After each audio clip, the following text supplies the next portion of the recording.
അപ്പോൾ ശ്രീ ആദികേശവൻ 4.8% റിവൈസ്ഡ് എസ്റ്റിമേറ്റിൽ നമ്മുടെ ധനക്കമ്മി ഉള്ളത്. അപ്പോൾ നമുക്കറിയാം രൂപയുടെ മൂല്യം കുറയുന്നു എന്ന സാഹചര്യം അവിടെ നിൽക്കുന്നുണ്ട്. വളർച്ചാ നിരക്ക് 7% താഴെയാണ്. ഇന്ത്യ ലക്ഷ്യമിടുന്നത് പോലെ 2047 വികസിത ഭാരതമാകണമെങ്കിൽ 8 മുകളിലുള്ള ഗ്രോത്ത് റേറ്റ് എല്ലാ വർഷവും വേണ്ടതാണ്. അപ്പോൾ ശരിക്കും നമ്മൾ ഫിസ്ക്കൽ പാരാമീറ്റേഴ്സ് എടുക്കുമ്പോൾ എവിടെയാണ് നിൽക്കുന്നത് നമ്മുടെ എക്കോണമി? അല്ല, അവിടെയും നമ്മൾ മനസ്സിലാക്കേണ്ടത് ജൂലൈ 6 മാസം മുമ്പാണ് ഒരു ബഡ്ജറ്റ് അവതരിപ്പിക്കപ്പെട്ടത്.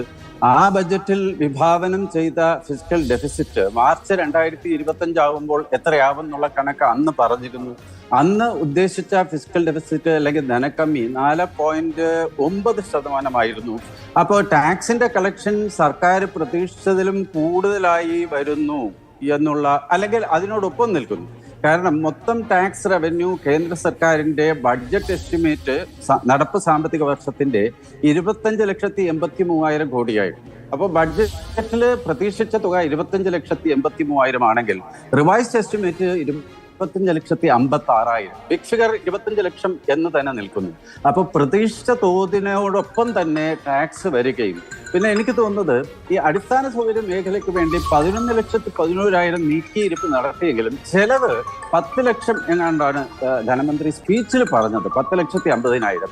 അപ്പൊ അതിന്റെയൊക്കെ ഒരു മെച്ചം കൊണ്ടായിരിക്കണം 4.9% നിന്നും ഈ വർഷത്തെ ധനക്കമ്മി 25 മാർച്ചിൽ 4.8 ആവുകയും അടുത്ത വർഷം ഈ നികുതി ഇളവെല്ലാം കൊടുത്തതിന് ശേഷവും നമ്മുടെ ധനക്കമ്മി വീണ്ടും കുറഞ്ഞ് 4.4% നിൽക്കും എന്നുള്ള കണക്കാണ് നമ്മുടെ ബഡ്ജറ്റ് പ്ലാൻസിൽ കാണുവാൻ സാധിക്കും. എങ്ങനെയാണ് ഈ ബജറ്റിൽ സർക്കാർ സ്പെൻഡ് ചെയ്യുന്നത് എന്നത് കൂടി നോക്കാം. പ്രധാനപ്പെട്ട മേഖലകളിലെ സർക്കാരിന്റെ സ്പെൻഡിങ് എങ്ങനെയാണ്? ഡിഫൻസ് മേഖലയാണ്, പ്രതിരോധ മേഖലയ്ക്കാണ് ഏറ്റവും കൂടുതൽ തുക നീക്കിവെച്ചിരിക്കുന്നത്. 4,91,732 ലക്ഷം കോടി രൂപയാണ് ഡിഫൻസ് മേഖലയിൽ ചെലവാക്കുക. രണ്ടാമത്തത് ഡിഫൻസ് കഴിഞ്ഞാൽ റൂറൽ ഡെവലപ്മെന്റ് ആണ്. റൂറൽ ഡെവലപ്മെന്റിൽ 2,66,817 കോടി. അതിനോട് ചേർത്ത് മറ്റൊരു കണക്കൂടി അതിന്റെ തൊട്ട് താഴെയുണ്ട്. ഈ റൂറൽ ഡെവലപ്മെന്റിനൊപ്പം തന്നെ അഗ്രികൾച്ചർ ആൻഡ് അലൈഡ് ആക്ടിവിറ്റീസ് അതുകൊണ്ട് 1,71,437 കോടി. ഫലത്തിൽ ഈ ഗ്രാമീണ വികസനവും കാർഷിക വികസനവും ഒക്കെ ഇന്റർലിങ്ക്ഡ് ആണല്ലോ. അപ്പോൾ ഫലത്തിൽ ഗ്രാമീണ മേഖലയ്ക്കും കാർഷിക മേഖലയ്ക്കും വലിയൊരു ഊന്നൽ അത് തുടരുന്നുണ്ട്. ഹോം അഫയേഴ്സിന് 2,33,210. ഇപ്പോൾ defence, rural development, home affairs, agriculture and അനുബന്ധ മേഖല. വിദ്യാഭ്യാസത്തിന് 1,28,650 കോടി രൂപ നീക്കിവെച്ചിട്ടുണ്ട്. ഹെൽത്തിന്, ആരോഗ്യ മേഖലയ്ക്ക് 1 ലക്ഷത്തിനടുത്ത് 98,311 കോടി രൂപ മാറ്റിവെച്ചിട്ടുണ്ട്. അർബൻ ഡെവലപ്മെന്റിന് 96,777 കോടി രൂപ മാറ്റിവെച്ചിട്ടുണ്ട്. IT ആൻഡ് ടെലികോം രംഗത്തിന് 95,298 രൂപ മാറ്റിവെച്ചിട്ടുണ്ട്. എനർജി രംഗത്ത് 81,174 കോടി. Commerce and industry 65,553 social welfare 60,052 കോടി. സയന്റിഫിക് ഡിപ്പാർട്ട്മെന്റിന് 55,670 അടക്കം ഉൾപ്പെടെയുള്ള നമ്മുടെ ശാസ്ത്രീയ പഠന മേഖലകൾക്ക്, ഗവേഷണ മേഖലകൾക്ക്, അത്തരം പ്രവർത്തനങ്ങൾക്കായിട്ടാണ് 55,679. ഇത് ഏറ്റവും പ്രധാനപ്പെട്ട മേഖലകൾക്കുള്ള വലിയ വകയിരുത്തലുകൾ മാത്രമാണ്. ചെറിയ മേഖലകൾക്ക് മറ്റു വകയിരുത്തലുകൾ ഉണ്ട്. ശരി, ശ്രീ ആദികേശവനൊപ്പം നമുക്ക് എങ്ങനെയാണ് താങ്കൾ നേരത്തെ വരുമാനത്തെ കുറിച്ചാണല്ലോ പറഞ്ഞത്. വരുമാനം വരുന്നത് എന്ന് ധനമന്ത്രി വിശദീകരിക്കുന്നത് 24% വരുമാനവും ബോറോവിംഗ് ആൻഡ് അതർ ലയബിലിറ്റീസ് എന്നുള്ള നിലയിലാണ്. ഇൻകം ടാക്സ് 22% കോൺട്രിബ്യൂട്ട് ചെയ്യുന്നത്.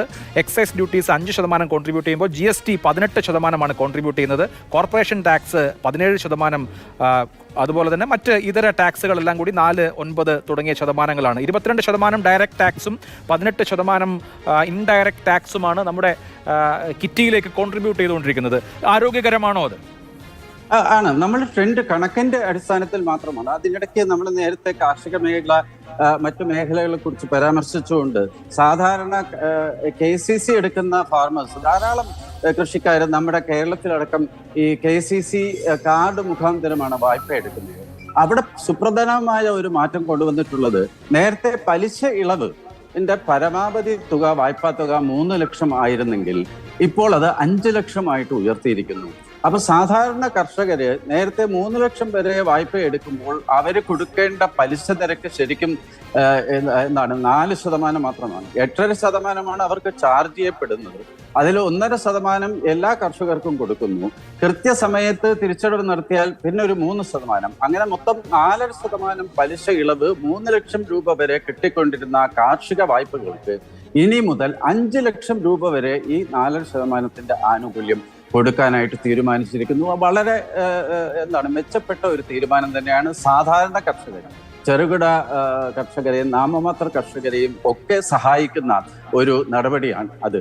ഇനി വന്നു കഴിഞ്ഞാൽ ചോദിച്ച ചോദ്യം, ഈ നമ്മൾ മനസ്സിലാക്കേണ്ടത് ഈ എന്താണ് ധനക്കമ്മിയുടെ തോത് നോക്കിക്കഴിഞ്ഞാൽ, ധനക്കമ്മിയുടെ കണക്ക് നോക്കിക്കഴിഞ്ഞാൽ കഴിഞ്ഞ വർഷം സർക്കാർ വിപണിയിൽ നിന്നും കടമെടുത്തത് ഏകദേശം 16 ലക്ഷം കോടിയാണെങ്കിൽ ഈ വർഷം 25-26 വിഭാവനം ചെയ്യുന്ന കടമെടുപ്പ് 16 ലക്ഷത്തിൽ താഴെ നിൽക്കുന്നു, 15,68,000 കോടി.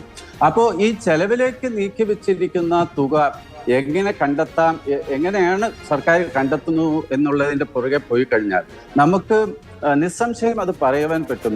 ടാക്സിൽ കൂടി തന്നെയാണ്. ഇൻകം ടാക്സ്, പിന്നെ GSTയുടെ ഷെയർ, ഡ്യൂട്ടീസ്, ഇതിന്റെ എല്ലാം കാര്യക്ഷമമായ കളക്ഷൻ മെക്കാനിസം വഴി ഈ സർക്കാരിന്റെ മൊത്തം ചെലവില് കൂടുതൽ വന്നിട്ടുള്ള ഒരു 3 ലക്ഷം കോടി പണമിറക്കി വിപണിയെയും സമ്പദ്ഘടനയും പ്രോത്സാഹിപ്പിക്കുക എന്നുള്ള തത്വത്തിൽ അധിഷ്ഠിതമായ ഒരു നയപരിപാടി രൂപീകരിച്ചതിനോടൊപ്പം ഞാൻ നേരത്തെ പറഞ്ഞ 47 ലക്ഷം 50 ലക്ഷം ആകുമ്പോഴും ആ അഡീഷണൽ 3 ലക്ഷം കോടിയും പൂർണ്ണമായിട്ടും വരുന്നത് ടാക്സ് റവന്യൂവിൽ കൂടിയിട്ടാണ്. അവിടെ അതൊരു ശ്രദ്ധേയമായ കാര്യമാണ്.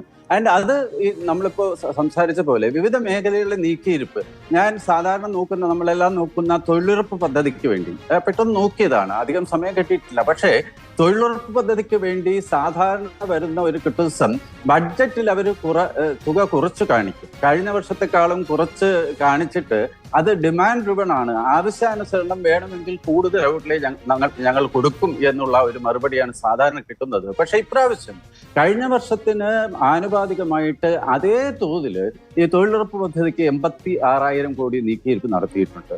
അതുപോലെ ഈ ഫെർട്ടിലൈസർ സബ്സിഡി, ഫുഡ് സബ്സിഡി, ഇതെല്ലാം കാര്യമായ തോതിൽ തന്നെ കഴിഞ്ഞ വർഷങ്ങളിലെ ഒരേ നിലവാരത്തിൽ തന്നെ നിർത്തിക്കൊണ്ടാണ് ഈ ബഡ്ജറ്റിലെ പ്രൈമ ഫേസ് ആദ്യം ഒറ്റ നോട്ടത്തിലുള്ള നിരീക്ഷണങ്ങളാണ്.